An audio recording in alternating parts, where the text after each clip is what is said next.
문재인 대통령이 어제 서울 성모병원을 찾아 건강보험 보장 강화 정책을 발표했습니다. 역대 정부 가운데 가장 많은 금액을 건강보험 보장성에 활용하겠다라는 방침을 밝힌 건데요. 직접 들어보겠습니다. 앞으로는 미용 또 성형과 같이 명백하게 보험 대상에서 제외할 것 이외에는 모두 건강보험을 적용하겠습니다. 예약도 힘들고 비싼 비용을 내야 했던 대학병원 특진을 없애겠습니다. 상급 병실료도 2인실까지 보험을 적용하겠습니다. 전체적으로는 전 국민의 의료비 부담이 평균 18% 감소하고 저소득층은 46% 감소하는 효과가 있을 것입니다. 자, 건강보험으로 보장받을 수 있는 혜택이 많아진다. 그만큼 훨씬 더 좋아진다. 이렇게 들리는데 맞습니까? 네, 맞습니다.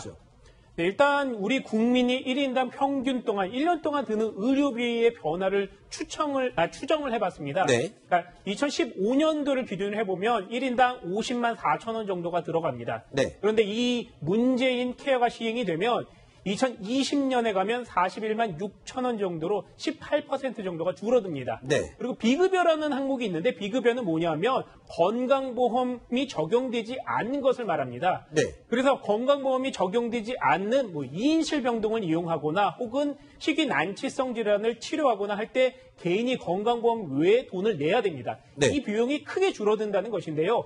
지금 현재로 보면 13조 5천억 원 정도가 들어갑니다. 그런데 앞으로는 4조 8천억 원, 우리 국민이 내는 돈이 그만큼 줄어든다는 얘기입니다. 그렇군요. 자, 국민들 입장에서 보면 의료보험 관련해서 또는 내가 아플 때 또 치료를 받을 때 내야 되는 돈이 줄어들었다. 자, 좋아 보이는데 항목이 많이 늘었어요. 적용되는 항목이. 어떤 항목들이 있는지 대표적으로 좀 짚으면서 설명을 해 주시죠. 네, 일단 보면은요. 일단 예전에는 건강보험이 적용이 안 되던 것이 굉장히 그렇죠. 많습니다. 우리 병원 가서 MRI 찍기도 한 번 하고요. 찍는다 그러면 돈 엄청나게 냈어요. 네, 수십만 원씩 내죠. 네네. 초음파도 그렇고 또 로봇 수술 이거는 굉장히 비쌉니다. 네. 그리고 보통 6인실 병실은 그 보험료가 적용이 됩니다. 그런데 그렇죠. 2인실 병실은 적용이 안 되는데 이것도 개선이 되는데 아하. 6인실 병실 찾기가 굉장히 힘들었습니다. 네. 그리고 대학병원의 특진이라고 있습니다. 특정 의사를 찝어서 그분한테 진료를 받고 싶다. 네. 이거 돈을 더 내야 되는데 없어집니다. 네. 그리고 중증 치매 환자 비용도 10% 정도 줄어들고요. 네. 그리고 비급여 대상이 유지되는 부분도 일정 부분은 있습니다. 자, 그러니까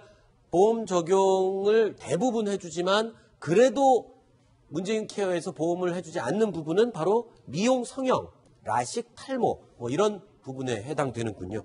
자, 그런데 이 탈모 치료는 보니까 글쎄요, 성형이나 라식 같은 거는 안 해도 되지만 탈모는 사실 좀 필수적으로 해야 되는 이런 분들도 있지 않을까요? 네, 맞습니다. 그 탈모 같은 경우에는 외부 사람들한테 혹시 영업직 계신 분들한테는 굉장한 스트레스입니다. 그렇죠. 그런 부분들도 있고 여러 가지가 있지만 일단 또 가발 좋은 것을 쓸 수도 있고요. 네. 또 당장 그 탈모 환자라고 해서 일하는데 직접적으로 일에 그 불편함을 느낄 수 있는 것은 아니기 때문에 이번에는 좀 약간 제외가 된 것 같습니다. 네. 그런데 궁금한 게 있습니다. 이런 복지 확대에서는 항상 재정이 문제입니다. 국민 입장에서는 좋아요. 의료비를 더 조금 내도 되고 적용되는 항목이 많아지니까. 근데 이 돈은 이거 어떻게 되는 겁니까? 그게 문제인데요. 보시면 2017년 현재까지 적립된 건보조정, 그러니까 이제 네. 건강보험 흑자난 거를 모아놓은 거예요. 네. 그게 이제 20조입니다. 네. 그런데 2020년까지 이렇게 문재인 케어를 실시하게 되면 이제 30조 정도가 필요하거든요. 그러면은 차액이 벌써 10조 6천억 원이 빵꾸가 일단 정부의 나잖아요. 복지부의 방침은 뭐냐면 저 적립된 돈 20조 중에서 10조를 쓰겠다는 겁니다. 네. 그러면 그래도 20조가 부족하죠. 나머지 어떻게 하겠다는 거죠? 여기서 다 쓸 수는 없는 것이고 일단 적립된 거 20조 중에서 반 10조 쓰고 네. 그럼 나머지 부족한 20조 6천억에 대해서는 결국 이제 국민의 세금, 국가 재정에서 투입될 수밖에 없는 거거든요. 그런데 사실은 적립된 건보조정 쓰는 것도 문제는 좀 있어요. 왜냐하면 저 건보의 재정을 왜 우리가 적립을 시켜놓는 거냐면 우리나라가 대표적인 저출산 고령화 시대 사회 아니겠습니까? 그럼 가면 갈수록 노인은 많아지고 그럼 병원비는 많이 들고 그러면 젊은 사람들 없으니까 건강보험료 낼 사람은 줄어들고 지금은 건보 재정 네. 20조로 흑자가 있지만 이게 언젠가는 고갈될 수밖에 없다는 거죠. 네. 그래서 이렇게 지금 흑자를 지금 쌓아놓은 건데 나중에 쓰려고. 근데 그중에서 지금 10조를 먼저 뺐으면 네. 그러면 나중에는 어떻게 할 거라는 문제들이 지금 대두가 되고 있는 겁니다. 그래서 문재인 케어에 대한 방향은 좋으나 당연히 이렇게 해야 되는 것은 맞으나 네. 과연 그 재정의 부분은 어떻게 할 것인가. 그 부분이 부분에 지금 대한 계속 문제가 남는 야당들이 공격하는 부분이죠. 그러니까 저 재정 부분도 문제고요. 그러니까 예를 들어서 현재를 100이라고 본다면 네. 개인 40에 정부 60 부담 체제라면 네. 앞으로는 개인 30에 정부가 70을 부담하는 체제로 그쵸. 바꿔간다는 그런 개념이거든요. 지금. 네. 그러니까 총액 자체는 똑같다라고 보고 네. 그 속에서의 재정을 어떻게 할 거냐의 문제를 지금 우리가 이야기하고 있는 것인데 네. 근데 문제는 이렇게 이제 체제가 바뀌면 네. 이 의료비 총액 자체가 더 늘어날 수가 있다는 거죠. 그러니까 100이라고 상정했던 그것이 110, 130이 될 수도 있다라는 거죠. 왜 그러냐면 네. 저렇게 이제 개인 부담이 줄어들게 되면 아무래도 평소 MRI 안 찍던 사람이 나도 한번 찍어볼까? 뭐 그렇죠. 이러면서 이제 더 늘어날 수 있지 않습니까? 특히 또 큰 병원 특진이 없어진다 하면은 그러면 나도 이제 그 큰 병원 가서 진료 한번 받아볼까 그러고 다 몰릴 수도 있겠죠. 그렇죠. 그러니까 그런 전체 의료비 총액 부분을 어떻게 관리하느냐. 그리고 네. 그렇게 늘어났을 때 그러면 그때의 재정은 또 어떻게 할 것이냐. 이런 부분들까지도 좀 면밀하게 봐야 될 필요가 있습니다. 그러면 또 이런 걱정 안 할 수가 없습니다. 국민들 입장에서는 그럼 이거 건보료 지금 당장은 조금 내서 좋은 것 같은데 나중에 점점 내야 되는 돈이 높아지는 거 아닌가? 이런 걱정할 수밖에 없겠네요. 네, 그런 우려가 당연히 나올 수밖에 없는데요.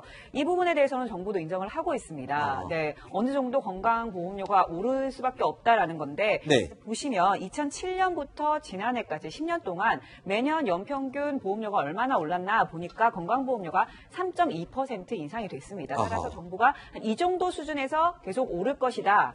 뭐 특히 더 오르는 건 없고 이 정도 수준을 유지하겠다라고 얘기를 하고 있는데 네. 문제는 아까 말씀하신 것처럼 지금도 오르는 액수가 많아요. 물가 상승률이 크게 상회하거든요. 그런데 이렇게 액수가 많은데 지금 말씀하신 것처럼 전체적으로 의료비를 쓰는 총액이 더 늘어나면 재정은 더 많이 필요할 수밖에 없고 그러면 인상폭이 더 커질 수도 있는 거 아니냐라는 우려가 지금 계속 나오는 거죠. 네.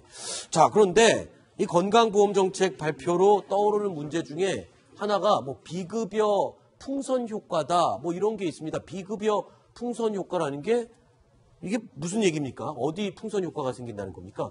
한쪽으로 막 몰린다는 건가요? 네, 그렇습니다. 일단은 그 풍선 효과처럼 이렇게 비용이나 이런 것들이 많이 늘어난다는 얘기인데요. 네. 일단 보면은 우리나라가 지금 노인 인구가 굉장히 증가하게 돼 있습니다. 네. 비급여를 많이 늘리게 되면 거기에서 노인 인구들이 그 의료 진료를 많이 하게 되고 그렇게 되면 의료비 부담이 그 눈덩이처럼 불어난다는 것인데요. 네. 우리 지금 2022년을 보면요.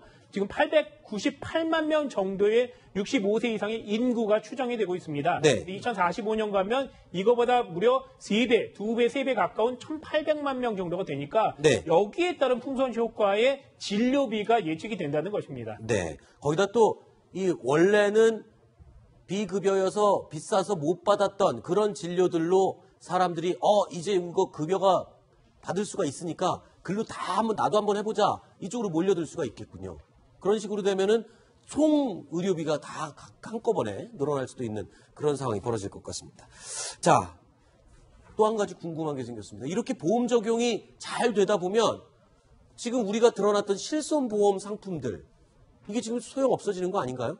그런 얘기가 많이 나오고 있는데 실제로 그럴 가능성이 높습니다. 예를 들면 지금껏 지금 혜택을 본 게 보험사에서 그러니까 비급여 진료, MRI와 같은 비급여 진료에 그 본인이 부담하는 비용을 보험사가 실손보험사가 주로 이걸 대신 내주는 게 아니고 이거를 이제 부상을 해주면서 네. 보험이 유지가 되어 왔잖아요. 그런데 지금 MRI나 이런 미용을 제외한 대부분의 지금 그런 의료 행위가 다 보험이 적용이 되면 그러니까 그 건강보험이 적용이 되면 지금 보험회사, 실손보험회사들은 보전해 줄 게 없게 되는 거죠. 그렇죠. 그럼 내가 괜히 매달 보험료 내면서 들어놨던 보험의 상품이 필요가 없어지는 거 아닙니까? 그렇죠. 그러니까 정부가 지금 그러면 보험사는 보험료를 지불할 일이 크게 줄게 되니까 보험료를 낮춰라라고 지금 얘기를 하고 있는 겁니다. 하지만 보험회사는 우리는 이미 재정 적자가 컸다. 네. 그렇기 때문에 낮출 수 없다. 지금 이렇게 얘기를 하고 있는 상황이고요. 실손보험은 앞으로 어떻게 될까 좀 궁금하실 텐데 아마 고급 의료, 아까 네. 보신 것처럼 비급여가 유지되는 부분 네. 그런 거를 좀 이렇게